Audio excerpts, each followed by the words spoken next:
손이 몸 어디든지 가오리다.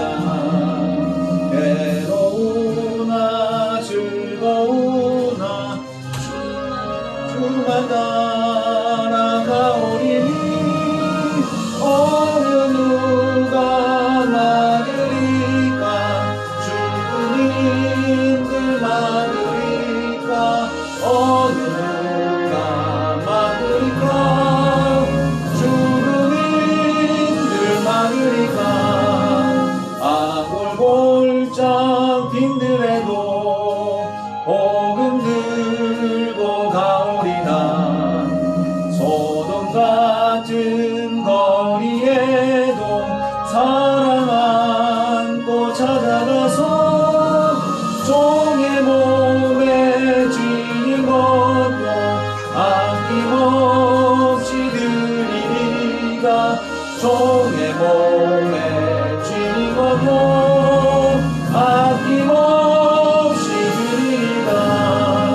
존귀 영광 모든 권세 주님 홀로 받으소서. 멸시천대 십자가는 제가 지고 가오리다. 이름 없이 빛도 없이 감사하며 섬기리다. 이름 없이 빛도 없이 감사하며 섬기리. 존귀 영광 모든 권세 주님 홀로 받으소서. 멸시천대 십자가는 제가 지고 가오리다. 이름 없이 빛도 없이 감사하며 섬기리다. 이름 없이 빛도 없이 감사하며 섬기리. 1절 부름받아 나서니 몸 어디든지 가오리다. 괴로우나 즐거우나 주만 따라가오리니 어느 누가 막으리까. 죽음인들 막으리까.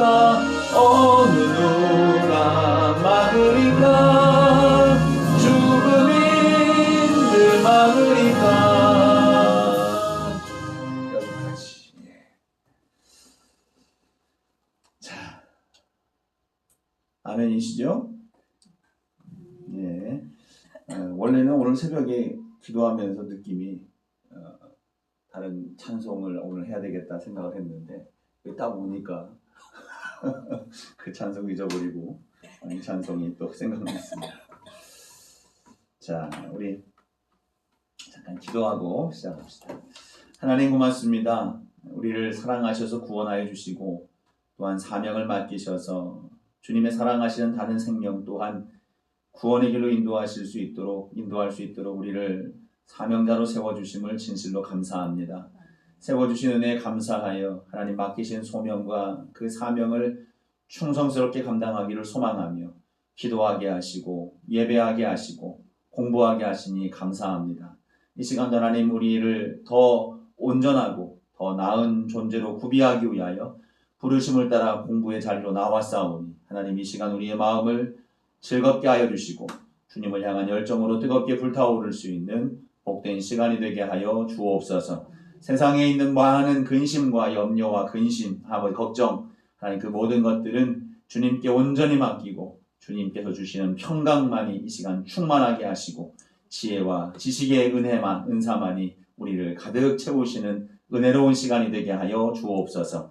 함께 하시길 소망합니다. 예수님 이름으로 기도합니다. 아멘.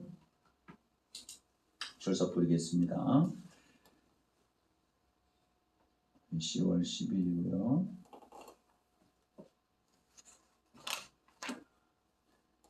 강다양님. 네.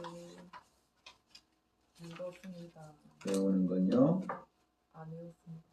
외우실 건가요? 안 외워집니다. 노력은 하셨죠? 네. 네, 열심히 하셨죠?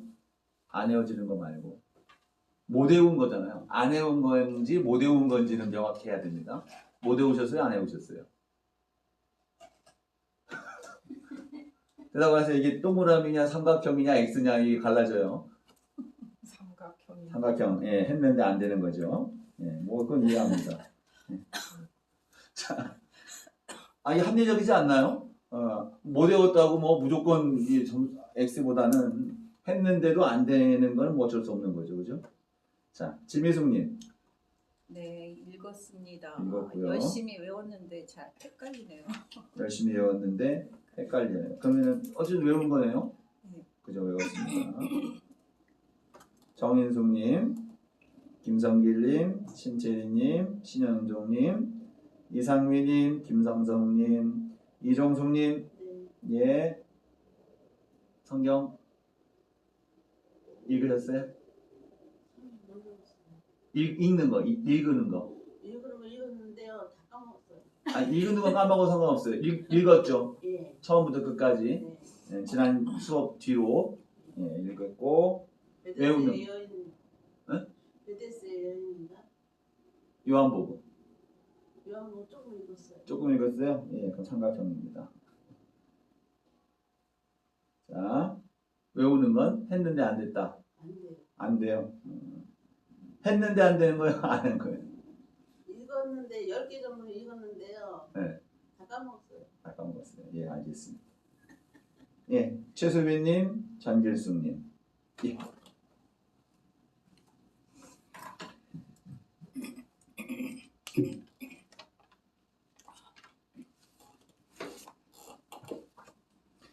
자, 우리가 지난 시간에 요한복음의 배경에 대한 부분들을 이야기를 했어요. 한 주 더 늦게 하는 거죠, 우리가? 엄청 오랜만에 뵙는 것 같아요, 그죠? 되게 오랜만에 뵙는 것 같은데, 여러분은 마음이 벌써 또 왔어, 뭐 이런 생각. 금방 왔어, 이런 마음이 있을 수 있겠지만 저한테는 어쨌든 되게 오랜만에 왔어요. 자, 배경적인 부분들이었고 이제 우리 계획대로 뭐 요한복음 전체를 우리가 다 훑을 수 있는 부분들은 아니지만 우리가 말씀 분해를 하면서 그 구조가 있었죠. 서사가 있었고 맨 앞에 그리고 서막, 서사 뭐 여러 가지 표현들이 됩니다. 그 다음에 7가지 표적과 7가지 설교와 그리고 7가지 에고에이미 나는 무엇이다 라고 예수님께서 스스로 계시하시는 그러한 내용들 그리고 몇 가지 특이점 요한복음에만 있는 특이한 사건들을 우리가 함께 그 중심 마지막 그 특이한 사건들은 우리가 중복돼서 만나게 되겠습니다만 굳이 더 추가적으로 하지 않더라도 우리가 오늘 서막, 서사, 서시 이 부분과 그리고 표적과 설교에 대한 개연성에 대한 부분들 간략하게 우리 함께 나누면서 요한복음의 흐름과 요한복음을 통해서 사도 요한께서 우리에게 예수 그리스도를 어떻게 알려주기를 원하는지 우리가 20장에 나와 있는 것처럼 우리가 복음으로 말미암아 구원받은 백성으로서 무엇을 알아야 되는지 어떤 것들을 우리가 기억하고 믿어야 되는지 그리고 고백해야 되는지에 대한 부분들을 우리가 그 부분들을 찾으면서 함께 이야기를 나누도록 하겠습니다. 오늘 성경을 펼쳐놓고 성경 중심으로 여러분들에게 나눠드린 오늘 그 책입니다. 책 부분들인데 우리가 교재를 선정하지 않았습니다만 이런 부분적으로만 우리가 볼 거기 때문에 그리고 이 책 자체가 여러분 뭐 오늘 받으셔서 읽어보지는 못하겠지만 읽으면 좀 어려워요. 우리가 이렇게 막 설교를 읽듯이 픽픽 막 지나갈 수 있는 그런 내용들은 아닙니다. 그러니까 왜냐하면 이게 이제 강해 자료라기보다는 주석이 아니라 신학 서적이기 때문에요. 신학 서적이어서 그 부분들을 우리가 좀 이렇게 봤는데 이제 다른 책인데 그래서 우리가 읽기에는 조금 이제 이렇게 비틀어 놓기도 하고 좀 어렵게 쓰기도 하고 해가지고 좀 이제 이해하기 좀 어려울 수도 있겠지만 그러나 뭐 어려운 내용은 사실은 아닙니다. 그래서 그 내용들은 다 다루지 않고 그 내용에서 갖고 주고자 하는 의미가 무엇인지만 간략하게 우리가 잡아내고 그리고 말씀 중심으로서 어떤 의미를 갖고 있는지 어떤 메시지를 우리에게 주고 있는지에 대한 그런 내용들만 우리가 다룰 수 있도록 그렇게 하겠습니다. 그런데 어쨌든 그걸 한번 여러분들이 집에 가셔서 한번 쭉 다시 한번 진지하게 읽어보시면 그 속에서 또 사도 요한이 이 속에서 주고자 하는 메시지의 핵심적 의미가 무엇이겠구나 라고 하는 것들을 더 자세하게 그것이 있잖아요. 그죠? 우리가 이제 사도 바울도 얘기했던 것처럼 고린도 후서인가요? 천국에 대한 소망을 바라볼 때에 우리는 희미하단 말이죠. 요즘에 안개 아침에 새벽 운동할 때 안개가 참 많이 끼는데 안개처럼 희미해서 앞에 어떤 형체가 있는 듯 하지만 그날에 이르러서 주님 나라 갔을 때는 그 형체가 명확해진다는 거죠. 근데 그 나라에 가서만이 아니라 우리는 하나님의 말씀을 우리가 한 번, 두 번 읽으면 읽을수록 안개가 거치는 느낌이 들 거예요. 그래 이게 이 말씀이구나. 또 그걸 또 신학 자료들을 통해서 글을 통해서 읽고 또 숙지함을 통해서 그게 더 점점 명확하게 드러나는 거예요. 이 말씀이 명확하게 드러날수록 우리에게 주시는 그 메시지가 우리에게 강하게 다가온다는 거죠. 그 또한 봄으로 말미암아 얻는 기쁨이 또 충만해질 겁니다. 그죠? 안개가 싹 사라지면서 보여지는 그 명확함 얼마나 기쁩니까? 제가 뭐 안경을 안 써도 잘 보여요. 뭐 시력이 예전부터 1.5 늘 유지해 오다가 근래에 먼 게 잘 어릿거리는 거예요. 글자가 어릿거리고 명확하게 안 보이는 상황이에요. 그래서 의사 선생님하고 만나서 얘기를 했는데 뭐 안경 안 써도 된다 그러는데 이게 일생 또 명확하게만 봐오다가 약간 어릿거리는 게 불편한 거예요. 그래서 안경을 딱 썼더니 옛날 그 명확함을 되찾았어요. 그러니까 그게 기쁜 거예요. 그래서 안경을 쓰는 게 익숙치 않지만 그래도 안경 한 번씩 탁 쓰니까 이게 흐렸던 것들이 명확하게 보이니 그 명확함으로 말미암아 얻는 기쁨. 그 얼굴이 명확하게 보이고요. 텔레비전에 자막이 명확하게 보이고 그 인물들의 표정들이 명확하게 보이니까 이게 얼마나 큰 기쁨인지 모릅니다. 성경도 마찬가지예요. 읽으면 읽을수록 명확하게 보입니다. 여러분이 이 말씀을 읽는 것을 그치지 아니하고 묵상하며 그 말씀을 진지하게 질문을 가지고 고민을 하다 보면 이 말씀이 선명하게 우리에게 드러나요. 그 선명하게 드러남을 통해서 우리는 그 말씀의 깊이와 그 즐거움, 말씀의 기쁨 이것이 우리의 삶에 큰 은혜가 된다는 것을 여러분 기억하시고 시간 텀이 있을 때마다 여러분들에게 제공한 과제 성경을 꼭 이거 세 번역으로 다 읽으셨죠 이번에? 읽으신 세 번역 성경 읽으시고 또 외우고자 했던 그 말씀 요한복음 여러분에게 제시해드린 그 요한복음의 말씀 외울 말씀들을 외우면 여러분들이 구원의 흐름이라든가 구원을 말하고 가르칠 때에 상당히 많은 도움이 됩니다. 그래서 그 부분들을 꼭 한번 외울 수 있기를 다시 한번 부탁을 드립니다. 외운 거 조금 읽으면 안 될까요? 네? 외운 거 조금 읽으면 안 될까요? 언제요? 제가요. 지금요? 예. 이따가. 또 잊어버려요. 해보세요 그럼 한번 외운 거. 맹인 선생이요. 저기 실로암 맹인. 네. 선생 나사로. 예. 그리고 초막절. 지금 외운 거는 그 저기 분해한 것들 외운다고 말씀하신 거군요. 예. 예, 더 정확하게 외우세요. 더 다음 외우시고 다음에 그거 공부 시험 볼 10개 거니까. 정도는 읽어가지고요. 누가 얘기도 하더라고요. 그래서 얘기해줬는데. 예, 잘하셨어요. 어쨌든 예.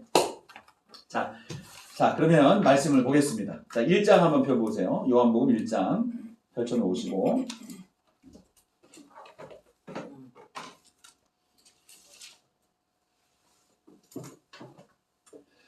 자, 우리가 지난번에도 이 요한복음 전체적인 내용들을 전체적인 흐름, 구조를 우리가 몇 가지 이렇게 구분을 했어요. 분해를 했습니다.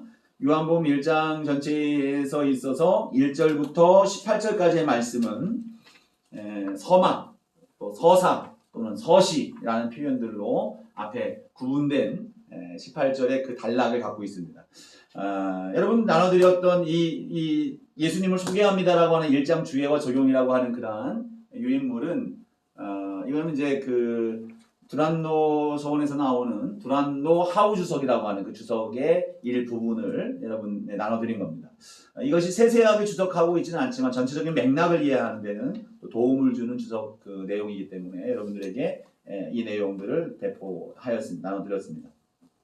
자, 여기서 이 1장 전체는 1장 1절부터 18절까지 서시, 서막, 선언, 어떤 막 선포와 같은 그러한 내용들을 갖고 있어요. 그리고 나서 34절까지는 세례 요한이 예수님에 대한 증언을 하는 내용들로, 그리고 마지막 51절까지는 이 제자를 부르시고 만나시는데, 이 제자들을 부르는 정도가 아니라 제자들이 또한 예수님을 증언하는 거예요. 그래서 이 내용 속에 보면 세례 요한이 예수 그리스도를 그리스도라 증언을 하고, 자기는 아니라고 하는 거죠. 증언을 하고, 예수님의 제자로 부름을 받는 안드레가 그리고 나다나엘이 예수께서 메시아요, 그리스도다라고 하는 것들을 선언을 하고, 또 예수님 스스로가 나는 인자, 하나님의 아들이라고 하는 것을 또한 계시하는 것들로 1장 전체가 채워져 있습니다. 그러니까 이 1장은 매우 중요한 거예요. 물론 1장만이 아니라 그 이후에 예수님이 1장 1절부터 18절까지 선포한 이 선언에 대하여 증언하고 또 뒷받침하는 또 그러한 내용들이 여러 번 나옵니다. 이따가 좀 이제 그 언급을 할 텐데요. 그 언급 속에서 지금 1장은 그것들로 충만하게 세워져 있는 거예요. 순서적으로 쭉 나열이 되어 있는 것입니다. 자, 지난 시간에 우리가 로고스에 대한 부분들을 이야기를 했어요. 여러분 두 번째 페이지, 즉 74쪽이라고 되어 있죠. 두 번째 페이지를 보면 거기에 이제 지난 시간에 나누었던 내용들이 하나, 둘, 셋, 네 번째 단락에 여러분 기록이 되어 있습니다.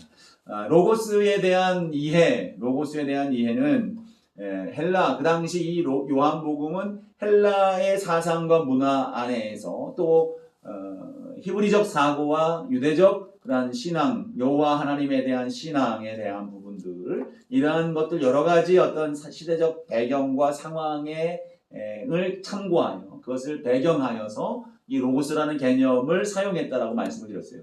특징되는 세 가지 로고스 개념, 이 말씀이라고 하는 개념을 여러분 기억하시겠죠. 첫 번째 한번 보세요. 첫 번째, 필로가 스토아 철학과 플라톤 개념을 결합시켜 이해한 신적 존재자 로고스 개념과 유사하다. 그러니까 헬라 철학 속에서 이 세상을 창조하고 또 이 세상에 있는 어떤 신적 존재에 존재하고 있는 모든 것들에 대한 부분들은 어떤 신적 존재를 인정하고 그에 대한 말씀으로서 이해하고 있는 부분들이 있다는 겁니다. 그러니까 그러한 것들을 참고해서 이 요한복음의 로고스, 그래 헬라인들이 바라는 이 로고스의 개념, 이걸 통해서 예수 그리스도를 증언하는 것, 예수님이 바로 그 로고스라고 하는 사실에 대해, 말씀이라고 하는 사실에 대해서 전하는 것이 아주 중요한 어떤 맥락으로서 하나의 포인트가 된다라고 판단했다고 볼 수가 있는 겁니다. 그리고 또한 이 지혜문학을 언급을 했었죠. 여러분 기억나세요? 잠언에서도 하나님의 말씀과 지혜의 동격, 하나님과 지혜를 동등하게 여기는 그런 표현들, 그리고 그죠? 그러한 속에서 말씀, 지혜, 이러한 그 존재들이 하나님과 동격으로 여겨지고, 그래서 그 하나님으로서 여기는 그 지위, 위치, 이러한 것들을 생각했을 때 히브리적 사고 속에서도 말씀이 하나님이라고 이해되고 그것을 가르치고 선포하는 것에 대해서 무리가 없고 그것을 이렇게 이해하고 사용하고 있는 모습을 볼 수가 있는 겁니다. 자, 이 요한복음에 나오는 이 서시, 처음에 1절부터 18절까지 나오는 것은 이 요한복음이 갖는 아주 독특한 구조예요. 마태복음, 마감 여러분 그 74쪽의 맨 위에 부분에 나오고 있습니다만, 마태복음, 마가복음에는 책 제목으로 시작한다는 표현을 하고 있습니다만, 책 제목이라는 표현이 조금 어색하죠. 복음의 선포예요. 한 절로 선포를 합니다. 예수 그리스도의 계보라, 마태복음에서는. 또 예수 그리스도 예수의 뭐라고 합니까? 세계라라고 이제 마가복음은 가르치고 있죠. 한번 볼까요? 복음의 시작이다, 그렇죠? 마가복음 1장 1절 보면 하나님의 아들 예수 그리스도의 복음의 시작이다. 이걸 복음이다 라고 하는 걸 선포하면서 그 이후에 말씀들이 쭉 진행이 되고 있어요. 한 절로 인한 대선언과 더불어서 말씀이 시작이 되는 거죠. 마태복음 1장 1절 말씀도 보면 아브라함과 다윗의 자손 예수 그리스도의 계보라. 예수 그리스도의 세계. 그죠? 그 누가복음에는 편지로서 누군가에게 이 책의 의미, 누구에게 향하여지고 있는지에 대한 서문으로서 누가복음은 시작을 하고 있는데요. 요한복음은 1절부터 18절까지의 긴 과정을 통해서 서시, 서막, 서사 이런 자원으로서 선언이 되고 있다는 겁니다. 자, 1장 1절 한번 보세요. 1장 1절을 우리 함께 읽어볼까요? 함께 읽어봅니다. 시작. 태초에 말씀이 계시니라. 이 말씀이 하나님과 함께 계셨으니 이 말씀은 곧 하나님이시니라. 예. 자, 매우 중요한 선언이에요. 이것이 이 말씀을 전제로 해서 2절, 3절이 이 말씀을 보완해주고 있고요. 또 이후에 이 말씀이 또 이제 지속해서 이 말씀을 근거로 해서 개념이 확장이 되고 있습니다. 태초에 말씀이 계시니라. 이 말씀이 하나님과 함께 계셨으니 이 말씀은 곧 하나님이라. 자, 여기서 말하고 있는 바가 무엇입니까? 여기서 말하고 있는 바가 뭐예요? 이 예수님을 지금 전제하고 있어요. 우리는 지금 이 말씀을 일단 다 알고 있는 말씀이라고 여기는 거예요. 복음이라고 봤을 때 이 말씀은 예수 그리스도를 이야기하는 거죠. 지금 이 1장 1절부터 18절까지 속에서 몇 가지 예수 그리스도에 대한 묘사가 나오고 있는데요. 예수님을 말씀으로 보고 있는 거예요. 예수님을 요한은 말씀이다 라고 선언을 합니다. 아까 말씀드렸던 것처럼 로고스라고 하는 개념을 통해서 헬라인들에 대한 이 말씀에 대한 개념, 이 말씀을 통해서 절대적 신의 어떠한 영역, 이 세상을 창조하고 조성한 그러한 신적 영역에 대한 부분들이 떠오르게 되고, 그리고 이 히브리인들 역시 이 말씀이라는 것을 통해서 하나님에 대한 부분들을 연상하게 떠올리게 되는 겁니다.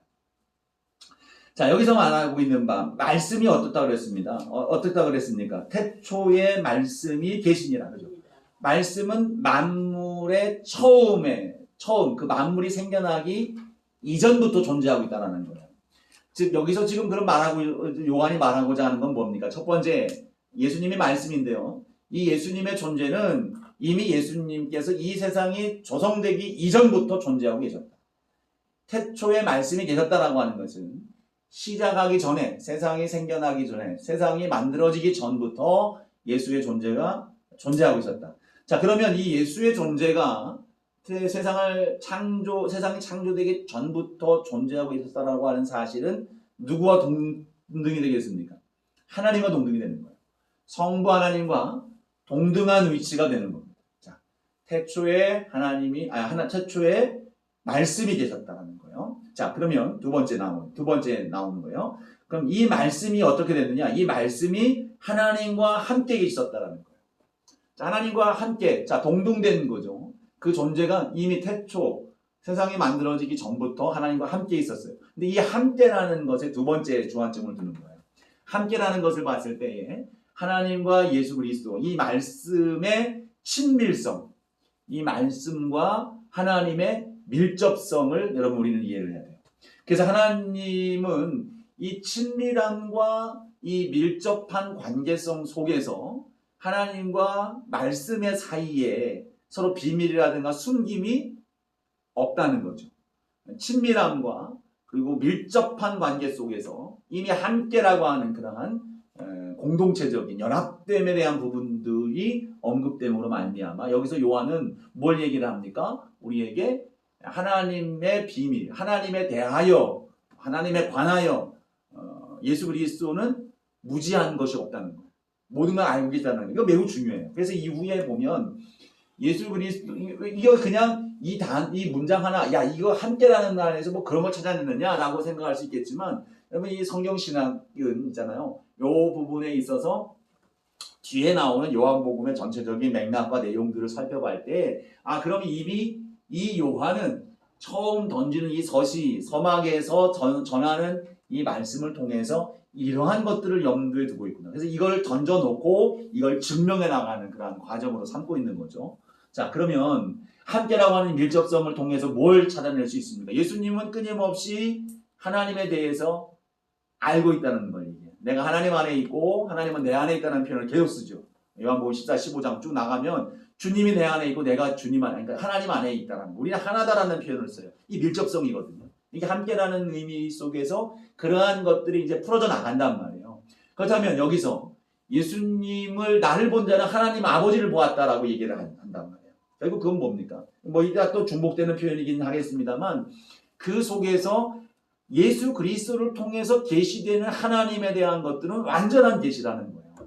예수 그리스도를 통해서 하나님이 보이고 하나님의 형상이 보이는 것은 완전한 하나님을 볼 수 있다라고 하는 것을 말하고 있는 겁니다. 이것이 지금 이거 매우 중요한 명제가 돼요.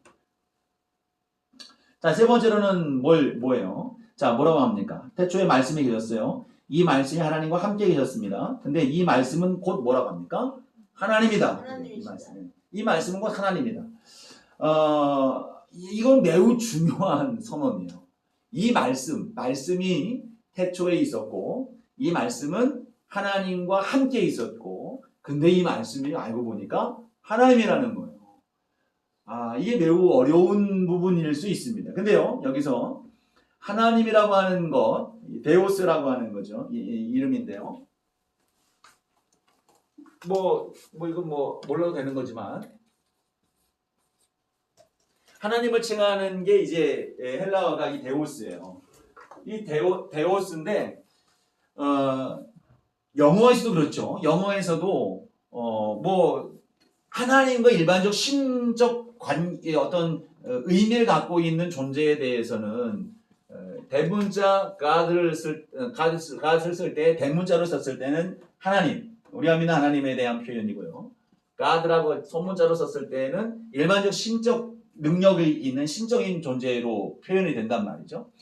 자, 그리고 또 하나는 뭐냐면 그 정관사예요. 더라고 하는 정관사가 쓰일 때에 그 하나님에 대한 표현들을 그 여호와 하나님을 지칭하는 표현으로 사용되는데 이 헬라어에서도 그게 있어요. 호라고 하는 정관사예요. 더라고 하는 것 같은 겁니다. 그러니까 성경의 헬라어에서 호데우스라고 하는 표현이 쓰면 이건 여호와 하나님이에요. 우리가 믿는 하나님. 그러니까 하나님 그 고유병사, 그 하나님을 칭하는 겁니다. 근데 그냥 데우스라고 했을 때에는 신적 존재, 그러니까 어떤 소문자 God과 유사한 의미로서 신적 존재, 능력 이러한 것들을 갖고 있는 것을 얘기를 하는 거예요. 그 하나님이 아닌 거예요. 자, 근데 1절 마지막에 나오는 태초에 이 말씀은 곧 하나님이시니라라고 했을 때에 자, 여기서 쓰이는 이 말씀 로고스, 여기도 로고스를 쓰죠. 이 로고스는 호라는 로고스를 써요. 덜을 써요. 호 로고스예요. 그 로고스 이 말씀은 호데오스다라는 말이 아니에요. 만약에 이렇게 썼으면 호데오스라고 하는 표현을 썼으면 여기서 이 말씀은 곧 성부 하나님이 되는 거예요. 말씀은 곧 성부 하나님이 되는, 그러니까 하나님으로부터 나온 어떠한 말, 언어 이렇게 되는 표현이 되지만 여기서 쓰이는 것은 호가 아닌 그냥 데우스로 쓰였습니다. 1절에 나오는. 그러니까 결국 뭡니까? 이 말은 호로고스와 호데오스가 아니라 성부와 말씀이 하나가 아닌 거예요. 그래서 호로고스는 그 말씀 헷갈리죠? 로고스는 데오스인 거예요. 그러니까 즉 하나님이시다. 즉 뭐냐면 이거는 하나님과 같은 동체가 아니라는 거예요. 다른 인격, 다른 존재라는 사실을 말하는 거예요. 하나님의 성향과 하나님의 모든 성품을 포함하고 있는 또 다른 존재를 말하고 있는 겁니다. 다만 여기서 그러면 호로고스가 데우스다라고 말씀을 했으므로 결국 뭡니까? 이 로고스는 하나님과 동등하다. 다른 존재지만 동등한 존재다. 요걸 얘기하고 있어요. 이거 정말 중요합니다. 신학적으로도. 여러분 이걸 우리가 삼위일체 할 때 있잖아요. 요한복음도 삼위일체. 이거 성령님이 여기 안에서는 표현되고 있지 않습니다만 삼위일체에서도 예수님과 하나님의 다른 인격, 다른 격에 대한 부분들이 여기서 증명이 되고 있어요. 자, 요한은 그거를 명확하게 쓰고 있는 거예요. 명확하게 사용하면서 전혀 다른 두 개체라는 사실, 두 존재라고 하는 것을 말하고 있습니다. 자, 여기서 이제 자, 태초에 말씀이 계시니라. 이 말씀이 하나님과 함께 계셨으니 이 말씀은 곧 하나님이라. 여러분 이 말씀 외우고 계시죠? 외워야 됩니다. 창세기 1장 1절 말씀, 태초에 하나님이 천지를 창조하시니라라고 하는 말씀과 더불어서 요한복음 1장 1절 말씀, 거의 뭐 유사하잖아요. 태초에 하나님께서 천지를 창조하셨다고 하는 그 대선언, 그죠? 그와 같이 여기서 요한복음 1장 1절은 예수 그리스도의 정체성에 대한 부분들에 대한 선언이에요. 자, 태초에 말씀이 계시니라. 이 말씀이 하나님과 함께 계셨고 이 말씀은 곧 하나님이시다. 예, 여러분 우리의 믿음입니다. 요한의 가르침이에요. 이걸 믿는 거예요, 우리가. 이걸 믿고 나가는 겁니다. 자, 여기서 이제 2절, 3절에서는 여기에 대한 부분들을 더 보충하고 있습니다. 2절을 보니까 그가 태초에 하나님과 함께 계셨고, 그죠? 그가 태초에 하나님과 함께 계셨다라는 말이 반복이 되는 거예요. 자, 그리고 이거는 첫 번째 명제와 두 번째 명제를 포함하는 거죠. 태초에 그분이 말씀이 계셨고, 그때에 하나님과 함께 하셨다라고 하는 1절의 두 명제, 앞선 두 명제를 2절에서 보충하는 겁니다. 그가 태초에 하나님과 함께 계셨고, 3절이요. 함께 읽어봅니다. 시작. 만물이 그로 말미암아 지은 바 되었으니 지은 것이 하나도 그가 없이는 된 것이 없느니라. 예. 자, 지난 시간에 여러분 우리가 요한복음에 쓰여졌던 시대의 배경 속에서 영지주의를 이야기를 했었어요. 기억 안 나시죠? 어렴풋이만 생각나시죠? 괜찮습니다. 예, 영지주의가 사실 헬라 철학적인 배경 속에서 세워진 이론이고 사상이기 때문에 뭐 쉬운 게 아닙니다. 뭐 좀 지나면 또 까먹고 또 읽고 나면 또 까먹고 하는 것이 이제 그런 것들인데 어쨌든 이제 거기서는 어쨌든 영지주의에서는 뭐였습니까? 절대 지고지순한 선의 신이 있어요. 절대 신이죠. 이 신이 있고 세상을 창조한 신은 따로 있어요. 어떤 신이에요? 그 절대적인 지고지순한 그 신으로부터 파생된 떨어져 나온 한 신. 이 신이 이 땅에 내려와서 창조를 하는 거예요. 그래서 저급한 신이 되는 거예요. 그 절대 신에 비하면. 그래서 이제 그 신이기 때문에 뭐 전쟁도 있고 주관하고 뭐 사람 심판도 하고 이런 일들을 한단 말이죠. 그리고 이 땅에서 관여한단 말이죠. 절대 신은 이 땅을 관여하지 않아요. 그런 존재가 되는 거예요. 근데 영지주의의 그러한 사고 속에서 그렇다면 너희들이 갖고 있는 이 사고, 너희들이 갖고 있는 절대 신이라고 하는 이 네오스라고 하는 이 하나님의 존재는 이 땅을 창조한 존재다. 그러니까 이 로고스가 그 절대 하나님과 동등된 존재고 이 동등된 존재이신 로고스 이분이 천지를 창조하신 분이다. 즉 너희들이 갖고 있는 영지주의에 대한 개념들을 염두에 뒀던 것 같아요. 그래서 너희들이 생각하고 있는 것처럼 물론 뭐 그걸 꼭 굳이 염두에 둔 건 아니겠지만 그때 그 당시에 많이 흐르고 있었던 사상들이 그 가운데 있었다는 거죠. 너희들이 믿고 있는 것처럼 저급한 신, 파생된 신이 아니라 이 세상을 창조한 존재는 너희들이 믿고 있는 전지전능하신 절대 하나님과 동등된 존재다라는 것을 선언하고 있는 겁니다. 그래서 그분으로 인하여서 온 세상이 지음을 받게 되었다라고 하는 것을 선언하는 겁니다.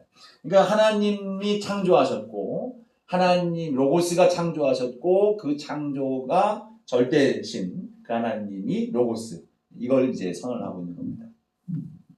자, 그 뒤에 이제 중요한 단어가 나오는 거예요. 그 단어는 두 가지 단어인데 4절 말씀입니다. 4절 보니까 그 두 단어가 있습니다. 함께 읽어봅니다. 시작. 그 안에 생명이 있었으니 이 생명은 사람들의 빛이라. 그죠? 자, 두 가지 단어입니다. 생명과 또 하나는 뭐예요? 빛입니다. 생명과 빛이라고 하는 단어가 요한복음에 많이 나와요. 여기 요한복음을 이끌어가는 매우 중요한 단어가 되는 거예요. 그 안에 생명이 있었어요. 즉 말씀인데 말씀이 이 태초에 있었고 하나님과 함께 하셨고 하나님과 동등되고 하나님이시고 그리고 그 하나님이 천지를 창조하셨는데 그 안에 하나님은 생명이 있으신 존재라는 거예요. 그 안에 생명이 있다. 생명은 뭡니까? 생명. 살아있는 거. 그렇지, 살아있는 거죠. 생명의 반대는 파멸이고 죽음이죠. 심판이기도 합니다. 이러한 것의 반대인 생명. 그럼 이 생명의 유효한 내 의미는 영원성이 포함되고 있어요. 이 안에 있는 생명에 대한 부분들은 영원성이라면 이 요한복음에서 계속해서 반복적으로 표현되고 있는 용어와 관련돼서 뭡니까? 영생이라는 단어예요. 영생. 이 생명은 그 창조하신 하나님 안에 담겨져 있는 그 생명은 어떤 생명이에요? 죽음이 없고 파멸이 없는 생명. 즉 그건 뭡니까? 영원한 생명. 영생이죠. 영생이 그 안에 담겨져 있는 거예요. 그 영생이 그 안에 담겨져 있어요. 자, 그런데 이 예수님이 어떻게 합니까? 생명이 있고 이 생명은 사람들의 빛이 된다. 즉 예수님이 이 사람들에게 이 생명을 주기를 원하는 거예요. 사람들에게 이 생명을 전해주고자 하는 존재가 로고스, 예수님의 존재라는 겁니다. 근데요, 예수님에게 있는 이 생명은 예수님이 전달해 주는 게 아니에요. 그죠? 지금 말했던 것처럼 그 안에 생명이 있다. 그러니까 생명 자체이신 거예요. 자, 이게 이제 여러분 이렇게 되면 또 생각나는 게 있죠. 후반부에 가면 내가 길이요 진리요 생명이니. 또 부활을 말씀하시면 나사로를 살린 다음에 나는 부활이요 생명이다. 예. 자, 여기서 연결이 되는 거예요. 예수님에 대한 존재를 설명하고 선언을 할 때에 예수님은 생명을 전하러 오셨다가 아니에요. 그죠? 여기서 분명히 선언합니다. 예수님 안에 생명이 있어요. 그러니까 예수님이 생명인 거예요. 예수님이 생명 자체예요. 그래서 그 예수님이 생명으로서 사람들에게 임하였는데 자, 4절 후반부에 보세요. 이 생명은 어때요? 사람들의 빛이라. 사람들의 빛이라. 자, 빛이라고 하는 개념은 뭘까요? 빛이라는 개념. 그냥 뭐 생각해 보세요. 여러분, 여기서 떠오르는 대로. 자, 빛이 뭐예요? 빛이면? 보이는 거야. 보이는 거죠. 따뜻한 거죠. 자, 보이는 거면, 빛이 임하면 어두움이 사라지는 거예요. 빛이 임함과 동시에 어두움은 사라지게 돼 있어요. 어둠이 사라진다는 것은 결국 무엇입니까? 혼돈과 무질서가 사라지는 거예요. 즉 천지를 창조하실 때 제일 먼저 하나님이 두신 것이 뭘 두었어요? 빛을 먼저 두신 거예요. 빛을. 그러니까 빛을 먼저 두신 다음에 빛을 주셨다는 것은 혼돈과 어둠을 몰아내시는 거예요. 그걸 없이 하는 거예요. 그리고 해와 달을 둠으로 이 빛을 관장하게 하고 그 빛이 임을 통해서 어둠을 이기게 만들어 놓으시는 거죠. 자, 이 빛이라고 하는 것은 어둠이 몰아가는 거예요. 무질서가 몰려가는 겁니다. 그 혼돈이 떠나가게 되는 거예요. 그래서 예수님이 우리 가운데 임하면 무질서가 떠나는 거예요. 혼돈과 어둠이 물러가는 겁니다. 그죠? 빛으로, 그래서 사람들에게 예수님은 이 로고스는 빛이 되는 거예요. 빛이 되는 거예요. 그 빛은 어떻습니까? 이끌어주는 거죠. 끌어주는 거예요. 빛이, 내 길에 빛입니다라고 하는 것은 환하게 비춰줘서 내 갈 길을 비춰주는 거란 말이죠. 우리가 후레쉬를 들고 가잖아요. 후레쉬 들고 막 비춰서 가는 거예요. 밤에. 달빛이 임해서 그 빛을 따라서 인도에 가는 겁니다. 그렇게 되는 거죠. 이끌어주는 거예요. 또 빛이 된다라고 하는 것은 의미적으로 또 뭐 어떤 의미입니까? 소망이 된다는 거예요. 죽을 우리의 존재지만 사람들에게 빛이 되었어요. 죽을 우리의 존재에게 소망이 되는 거예요. 그 천국. 단순히 그냥 소망이 아니라 그것을 또한 그 소망대로 이루어 주시는 생명 그 자체임을 얘기하는 거예요. 그래서 이 생명이 되신 로고스가 사람들에게 빛이다. 자, 이 개념 여러분 머릿속에 잘 정리하세요. 여러분 오늘 그냥 끝내버리세요. 이 요한복음 1장에 대한 내용들은 끝내버리는 거예요. 자, 정리가 됐죠? 자, 헷갈리나요? 뭐 헷갈릴 거 없잖아요. 그죠?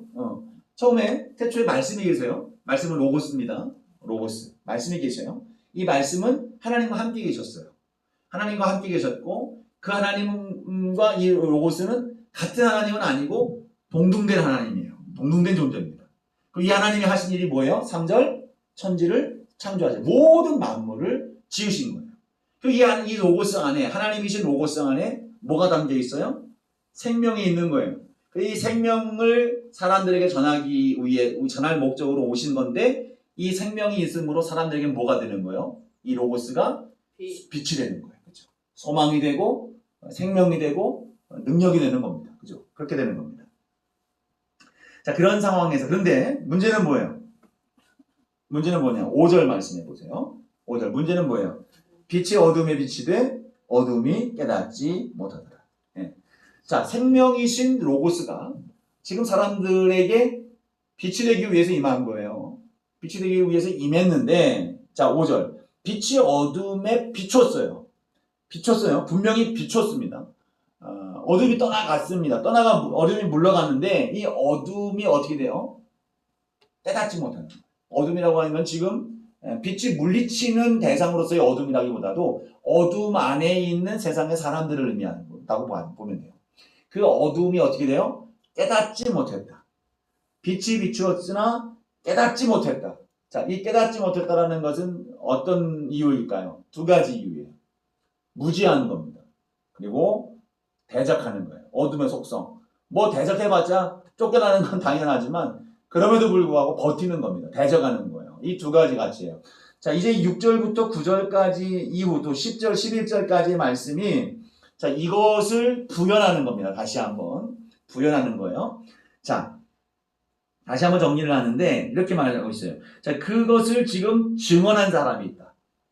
이 빛을 깨달은 사람이 있다는 거예요. 자, 이 빛을 깨달은 사람이 있는데 6절부터 8절까지 말씀을 보면 이건 세례 요한의 사역입니다. 자, 이 빛이 사람에게 왔는데 이 어둠이 깨닫지 못해서 이 빛을 예비하기 위해서 보냄받은 사람이 있는데 누구예요? 요한이다라는 겁니다. 요한이 왔는데 와서 뭘 증언했어요? 빛이 온다.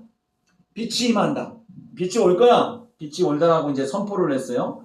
자, 그 선포가 있었는데 8절 말씀해 보니까 그는 빛이 아니요 이 빛에 대하여 증언하러 온 사람이다. 그죠? 증언하러 왔어. 이 세례 요한을 통해서 증언하고 또 사도 요한을 통해서 증언하고 있는 그 내용이 뭐냐 그러면 9절 말씀, 이 부연이에요. 9절을 참빛, 진정한 빛이 세상에 와서 각 사람에게 비추는 빛이 있었다.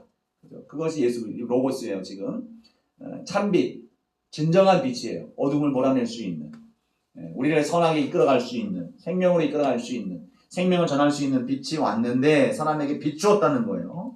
비추었어요. 근데 10절 말씀해 보니까 그가 세상에까지 계셨어요. 근데 세상은 그로 말미암아 지은 바 되었으되 세상이 그를 알지 못했다. 이게 무지예요. 무지. 좀 전에 말했죠. 빛이 왔는데 깨닫지 못했다고 하는 5절 말씀에 대한 부연. 10절 말씀을 보니까 그 빛을 세상이 알지 못했다. 무지합니다.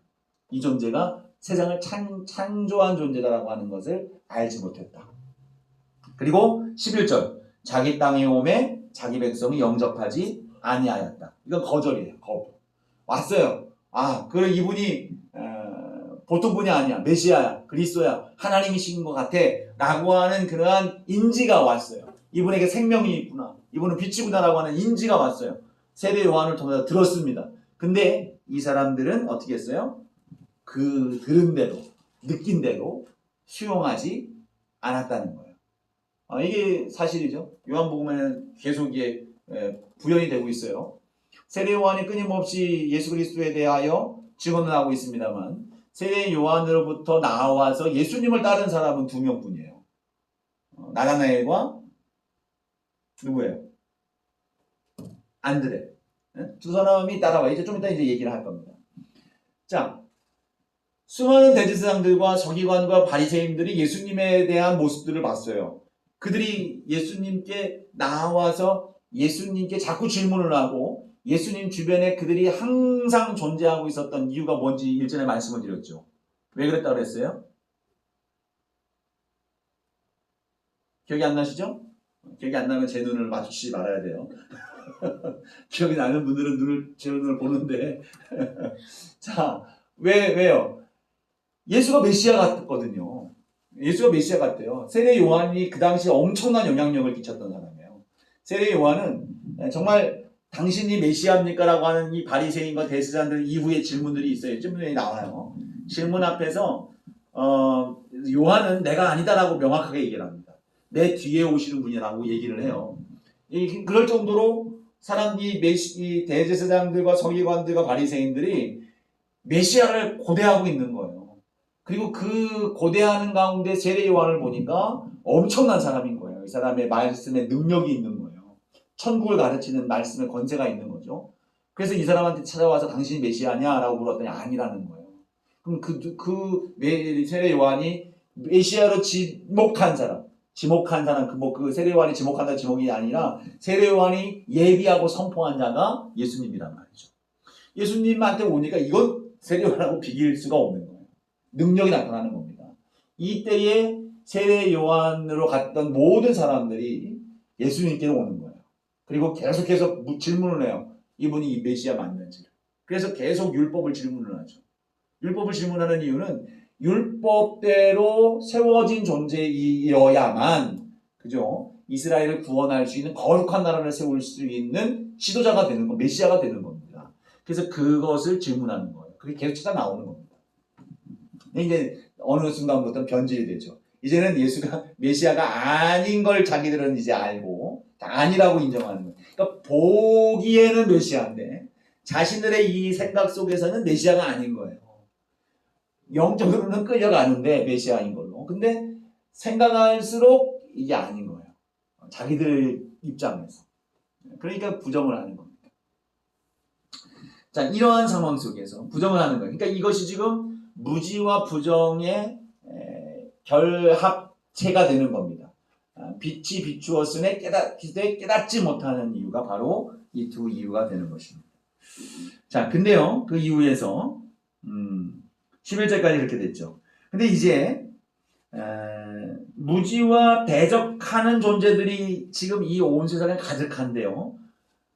소망이 생겼어요. 뭐가 생깁니까? 영접하는 자가 생기는 거예요. 자, 그런 가운데에서 너희들이 그리스도 메시아 참빛 로고스 하나님이 이 땅에 오신 존재인 부분을 무지에서 깨닫지 못하고 대적하여 거절하는 이 분위기 속에서 중요한 선포가 됩니다. 12절 함께 읽어봅니다. 시작.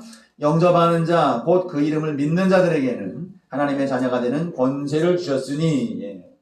자, 그러한 상황에서 무지함과 깨닫지 못함과 그리고 거절하는 상황 속에서 그러나 영접해라. 그분을 영접해라. 그분을 믿어라. 영접한다는 것은 믿음이에요. 믿는다는 것을 얘기합니다.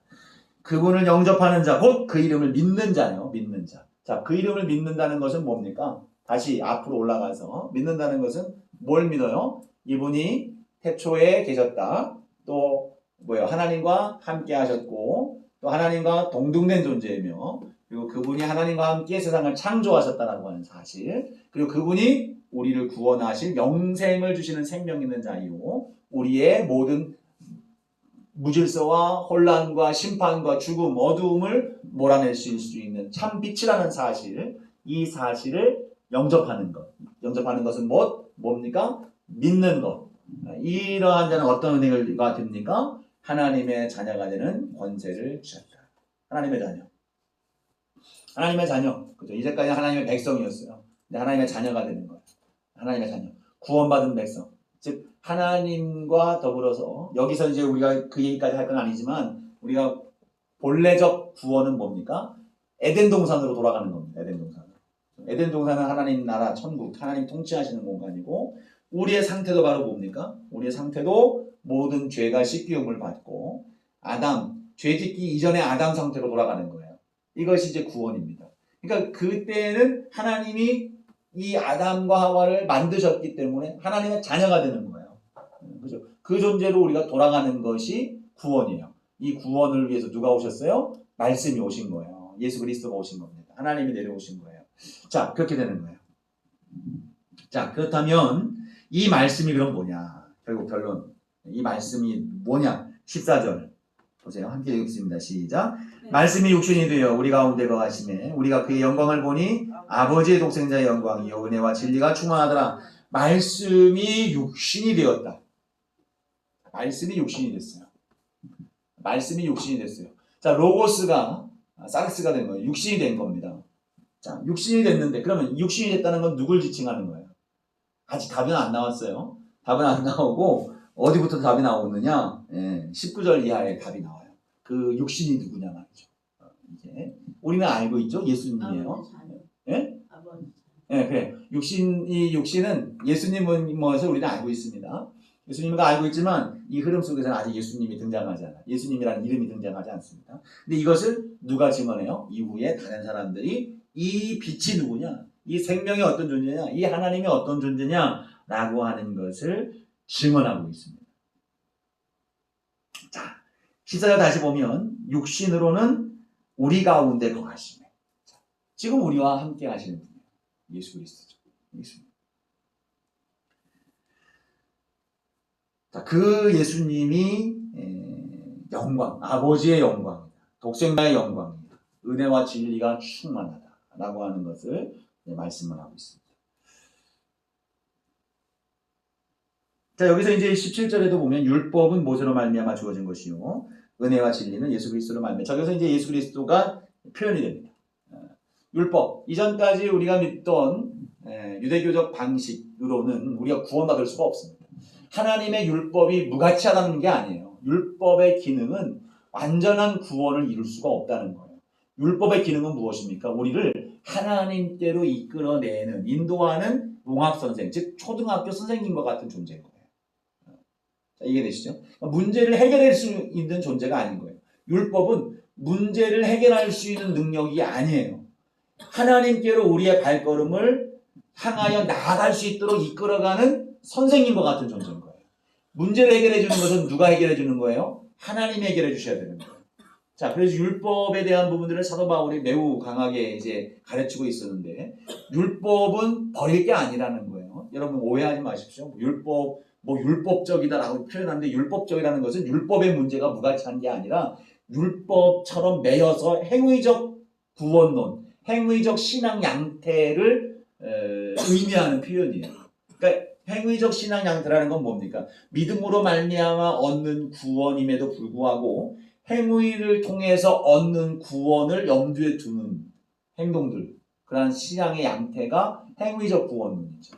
근데 여러분, 그러면 행위를 우리가 거부할 수 있느냐? 아니죠. 우리가 예수 그리스도를 믿는 믿음으로 말미암아 구원받은 백성이 돼서 거룩한 자녀로서 인칭을 받게 되면 우리의 삶에는 어떤 형태가 나옵니까? 거룩한 백성의 행위가 나오게 되는 거예요. 이게 원리예요. 그래서 우리는 행위를 주장하여 구원에 이르는 것이 아니라 믿음으로 말미암아 구원에 이르고, 믿음으로 말미암아 얻은 구원으로 말미암아 선함과 윤리적 행위가 우리에게 자연스럽게 나오는 거예요. 더 고차원적인 윤리적 가치관을 갖게 돼요. 사고 속에서. 이제까지는 율법을 지켜야 돼, 이건 율법 조항이야 라고 하면서 이건 뭐야 따지가면서 우리가 행위를 찾아가고 믿음의 길을 찾아갔다면, 아니에요. 이제는 예수 그리스도를 믿는 믿음으로 말미암아 우리가 하나님의 자녀가 되고 거룩한 백성이 되었으니 이 율법이 우리에게 자연스럽게 체득이 되는 거예요. 알아지는 거예요. 깨달아지는 거죠. 그래서 보이는 거예요. 뭐 조항이 없어도 이건 나쁜 짓이고 하면 안 되는 것인지를 더 세밀하게. 그죠? 조항이 없어도. 그잖아요. 여러분, 우리 회장님은 예수 믿는 때가 언제 믿었어요? 결혼하고. 그럼, 자, 결혼하고 믿었으니까 그 전과 후에 대한 어떤 윤리와 도덕에 대한 이해, 가치의 기준점을 생각 혹시 나세요? 뭔가 그 이전에 이건 잘못된 길이야 라고 하는 것들이 끊임없이 생각나셨었나요, 혹시? 안 났죠. 그게 도덕적인 삶을 살았어도 이건 잘못된 거야 라고 하는 계속 지속적인 내 사고 속에서의 가치 판단을 항상 하지 않았어요. 왜냐하면 내 행동이 그 쓰여진 도덕과 규범에서만 벗어나지 않으면 된다고 생각했기 때문에 그래요. 근데 지금은 어때요? 쓸데없이 죄인이에요. 쓸데없이. 맨날 죄인이에요. 눈만 뜨면 죄인이에요. 이 가치가 완전 고차원적인 걸로 바뀌었어요. 나의 그 거룩성을 날마다 이루어가고 유지하기 위한 나의 사고와 내 삶 자체가 거룩을 지향하는 삶이 되었어요. 거룩한 존재로서 계속 성화가 되어가는 거예요. 그러므로 내 생활은 어때요? 이전보다 더 윤리적이고, 이전보다 더 선한 길을 걸어가고, 이전보다 더 의로운 삶을 살게 되는 거죠. 당연한 겁니다.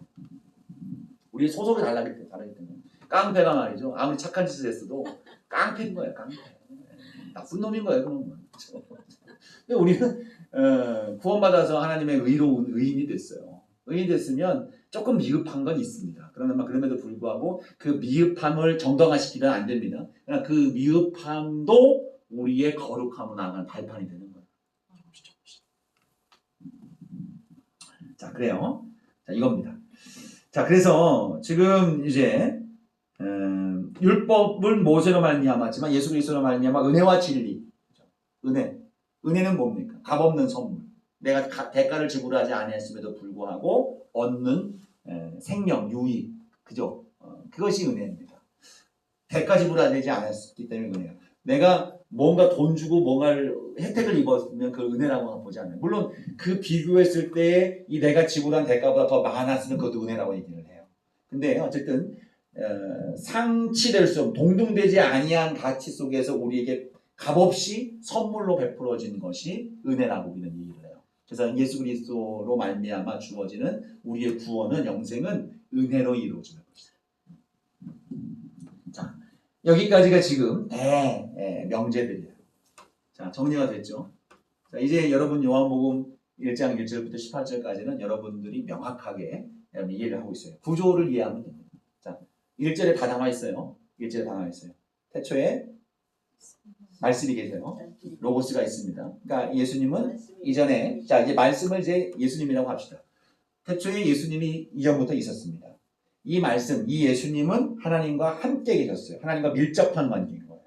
그리고 이 예수님은 하나님이시라는 거예요. 동등된 존재인 거예요. 동등된 이 두 제2격인 거예요. 자, 이 예수님은 만물이 천지 창조에 참여하셨어요. 천지 창조를 하신 분입니다. 그래서 우리가 예수님을 예수님이 천지를 창조하셨다. 에베소서에서도 나와요. 만물이 그로 말미암아 되지 않은 것이 없다라고 말씀하고 있어요. 예수님의 천지 창조를 이야기하는 그 천지 창조를 하나님이 하신 거 아니야? 뭐 맞는 얘기지만 완벽한 얘기는 아니에요. 예수 그리스도도 창조에 참여하신 거예요. 성령님도 창조에 참여. 수면에 운행하셨던 신, 그 영이죠. 그래요. 그 다음에 뭐예요? 이 창조하신 하나님이 어떻게 됐습니까? 생명이 있어요. 그 안에. 생명은 뭐예요? 우리를 영원한 생명으로 이끌어가는 그러한 생명이 그 안에 계시는 거예요. 그 생명이 어떻게 됐어요? 우리에게 오셔서 사람들에게 빛이 됐습니다. 우리에게 임하셔서 빛이 되셔서 생명으로 이끌어가는 그러한 빛으로서 우리에게 임하셨는데 사람들은 어떻게 됐어요? 무지함으로 깨닫지 못했고 또한 거절함으로, 반대함으로, 대적함으로 이것을 깨닫지 못하게 되는 겁니다. 그런 여기에 영접하지 않는 거예요. 근데 영접하고 그 사실을 믿는 자에게 어떤 은혜가 임합니까? 하나님의 자녀. 하나님의 자녀라는 것은 뭐? 창조 그 에덴 동산에서 죄짓기 전에 아담의 형태로 돌아가는 것. 하나님의 자녀라고 아들이라고 딸이라고. 물론 지금 우리는 하나님의 아들과 딸이에요. 부족함에도 불구하고 그곳으로 가는 거예요. 그죠? 그런 존재를 입고 은혜를 입고 그러한 존재가 되는 향해서 그리스도인의 완전을 향해서 가고 있는 것 말이죠. 이러한 것이 영접하는 자, 믿는 자, 그 로고스 예수 그리스도를 믿는 자에게 임하시는 은혜다. 이것을 율법으로 우리가 행해서 되는 것이 아니라 뭐예요? 은혜와 진리, 은혜로서 약속으로서 진리로서 우리에게 주어지는 그러한 선물이라는 것을 말하고 있는 것입니다. 자, 그 18절도 한번 볼까요? 18절. 본래 하나님을 본 사람이 없으되 아버지 품속에 있는 독생하신 하나님이 나타나셨습니다. 자, 본래 하나님을 본 적이 없는 거예요. 그러니까 예수님은 하나님의 계시다라고 하는 거예요. 또 하나님을 본 바가 없죠. 누가 봐요? 보면 죽는다라고 하는 그러한 것들이 있어요. 하나님은 왜? 거룩하기 때문에. 하나님은 심판을 하시기 때문에 죄 있는 존재와 대면을 할 때에 그 죄에 대하여 그 대가를 물으시는 거예요. 그 행위에 대한 대가를 묻는 거예요. 대가라고 하죠. 행위에 뭘 물어봐요? 책임을 묻는 거. 어쨌든 어떤 그가 지은 일에 대하여 책임을 물으시는 거예요. 그건 죽음이죠. 죄는 크고 작음의 문제가 아닙니다. 나는 별것도 아닌 죄에 졌어. 저 사람은 뭐 사람까지 죽였는데 악한 죄인이고 나는 뭐 별거 아니고 이건 그 사람하고 비교할 데가 없어. 아니에요. 똑같은 죄의 규모의 문제가 아니에요. 죄라고 하는 그 자체는 하나님 앞에 심판받을 수밖에 없는 존재예요. 그러니까 그러한 속에서 우리가 하나님 앞에 서게 되면 이 죄로 말미암아 죽을 수밖에 없는 존재. 그래서 우리가 하나님 앞에 주님이 우리 가운데 올 때에 심판은 바로 그겁니다. 거룩한 하나님 앞에 우리의 죄된 몸으로 나아가면 죽음이에요. 그러니까 우리는 예수 그리스도의 십자가로 말미암아 죄 없다라고 인정을 미리 받은 거예요. 넌 죄 없는 딱지, 그죠? 그 라합이라고 하는 여리고성에서 라합 기생, 이거 구원하는 역사가 바로 그겁니다. 이 이방인 안에 가나안 땅에 있는 모든 사람들은 다 죽어야 되는 거예요. 이스라엘 백성들에게 심판을 받아야 되는 겁니다. 하나님의 그 심판이죠.